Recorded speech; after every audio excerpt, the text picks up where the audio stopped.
सारे के सारे ट्विटर के ऊपर मुख्यमंत्री बने बैठे हैं। मुख्यमंत्री राजस्थान में वो बनेगा जिसके पास 101 सीटें होंगी, जो जनता के बीच में रहेगा, जनता के काम करेगा। मैं पूछना चाहूँ, मेरे समझ में नहीं आता किस हैसियत से करते हैं, क्योंकि कोई बीजेपी में तो हैसियत है नहीं आज की तारीख में। वो तो उपनेता है। जब नेता प्रतिपक्ष मान लीजिए नहीं रहे उस पद पे, वो वैकेंट पोस्ट हो तो उपनेता का काम होता है। ये तो खामखा के नेता है। अब खामखा नेता कुछ भी लिख दे और उसके ऊपर कौन संज्ञान लेगा, आप बताइए। राजनीति में रहने वाला व्यक्ति अगर जाता है तो वो धार्मिक वार्मिक कुछ नहीं होता, तो राजनीति होती है।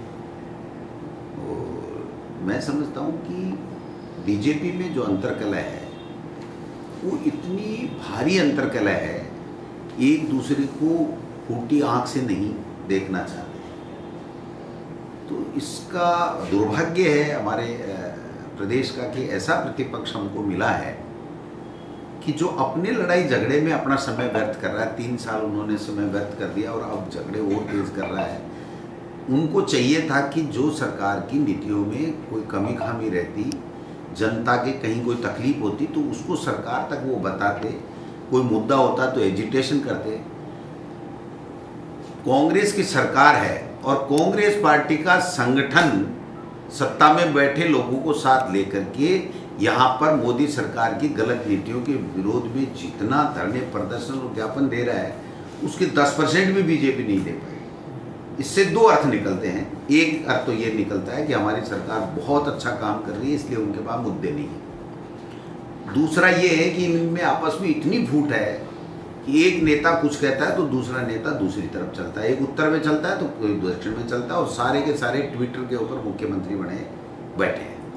मुख्यमंत्री राजस्थान में वो बनेगा जिसके पास 101 सीटें होंगी, जो जनता के बीच में रहेगा, जनता के काम करेगा। मैं पूछना चाहता हूँ मीडिया के बंधुओं के माध्यम से कि इस 25 सांसदों ने आज तक एक फूटी कोड़ी अगर राजस्थान को कोई दिलाई हो तो मुझे बता दीजिए।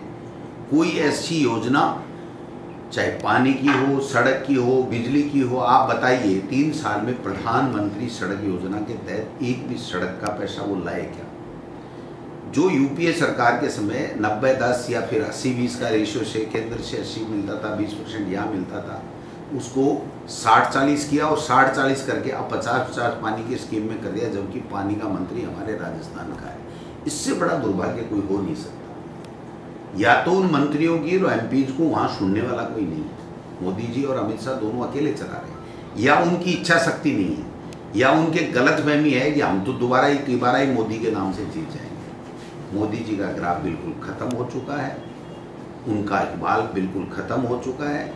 वो केवल ब्यूरोक्रेसी के माध्यम से सरकार चला रहे हैं, और जब परतें खुलने लगेंगी तो आप देखेंगे कि हिंदुस्तान के इतिहास में जितने घोटाले मोदी जी के 7 साल में 8 साल में हुए, उतने देश में कभी भी किसी तरह के कोई घोटाले नहीं। राठौड़ मेरे समझ में नहीं आता किस हैसियत से करते हैं, क्योंकि कोई बीजेपी में तो हैसियत है नहीं आज की तारीख में। उनका पदवी या तो नेता प्रतिपक्ष सवाल करे, या यहाँ का प्रदेश अध्यक्ष लिख करके दे। वो तो उपनेता है। जब नेता प्रतिपक्ष मान लीजिए नहीं रहे उस पद पे, वो वैकेंट पोस्ट हो तो उपनेता का काम होता है। ये तो खामखा के नेता है। अब खामखा नेता कुछ भी लिख दे और उसके ऊपर कौन संज्ञान लेगा, आप बताइए। गवर्नर ने लिख के दे दिया सरकार को, उसके बाद की बात। वो तो कोई सूचना देता है तो सूचना मांगी जाती है, सरकार सूचना दे देगी। सरकार के पास में इतने अधिकारी IAS सारे के सारे हैं, तो वो चीफ सेक्रेटरी अपने आप जवाब दे देगा जो जिससे जवाब मांगा गया है, उसमें क्या दिक्कत है। लेकिन राजेंद्र जी राठौड़ साहब की हैसियत से पूछ रहे हैं, मेरे तो आज तक समझ में नहीं आई। मैं कल परसों उनको कह भी रहा था कि गुलाब जी भाई साहब का कुछ कोई ऊपर नीचे कर दो जिससे आपका भी कभी नंबर आ जाए। नहीं तो आप कह रहे थे शपथ मैं कह रहा था मेरे बड़े भाई हैं, मेरे वहीं से गुजरते हैं, हम लोग शेखावाटी के हैं, तो प्रेम तो वैसे है ही ना हमारा। तो मैंने सुझाव दिया, मैंने कहा साहब अब पहली बार वाले मुख्यमंत्री आपके यहाँ बनने लगे, तो अब आप मेहरबानी करके अब बताइए कि आपकी क्या स्थिति बनेगी अब आगे, तो कुछ कर लीजिए 2 साल में जो आपको नेता वेता बनना है।